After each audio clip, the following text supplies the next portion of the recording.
सोलापूरकरांचा पाणी टंचाईचा प्रश्न गेल्या अनेक वर्षांपासून हा रखडलेला आहे।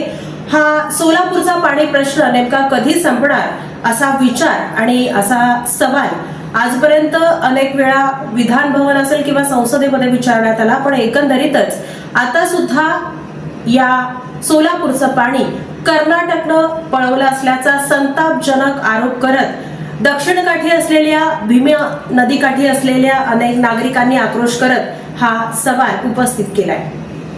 सोलापूर उजनी अशी थेट पाणी पुरवठा योजना सुरू झाल्याचा फटका दक्षिण सोलापूर तालुक्यातील भीमा नदीकाठावरील विविध गावांच्या पाणी पुरवठा योजनांना बसला आहे।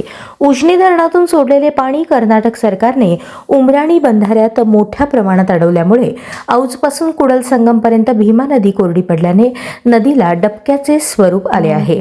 गावोगावच्या पाणीपुरवठा योजनांचे जॅकवेल उघडे पडल्याने तालुक्यातील विविध गावांना पाणीपुरवठा विस्कळीत झाला आहे। आता अशी परिस्थिती आहे। पुढे उन्हाळ्यामध्ये काय परिस्थिती होईल याची मोठी भीती ग्रामस्थांमधून व्यक्त केली जात आहे। भीमा नदीतून मंद्रुप, कुरघोट, टाकळी, बरूर, माळकोठे, चिंचपूर, औज मंद्रुपसह नदीकाठावरील शेकडो गावांचा पाणीपुरवठा योजना अवलंबून आहेत।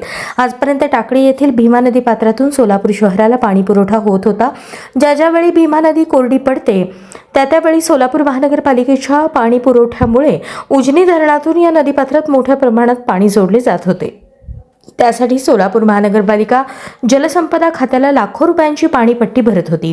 या नदीत वेळोवेळी उजनी धरणातून पाणी सोडण्यात येत असल्याने नदीकाठावरील गावांना कधीच पाणी कमी पडत नव्हते। मात्र सध्या सोलापूरसाठी उजनी येथून दुहेरी पाणीपुरवठा योजना मंजूर असून ती कार्यान्वित झाली आहे। त्यामुळे सध्या सोलापूर महानगरपालिकेने टाकळी येथील पाण्याचा उपसा बंद केलाय। सध्या भीमा नदी कोरडी पडली आहे। या भागातील जनता शेती आणि पशुधनाचा विचार करून भीमा नदीत टेलंडपर्यंत पाणी सोडावे अशी मागणी होत आहे।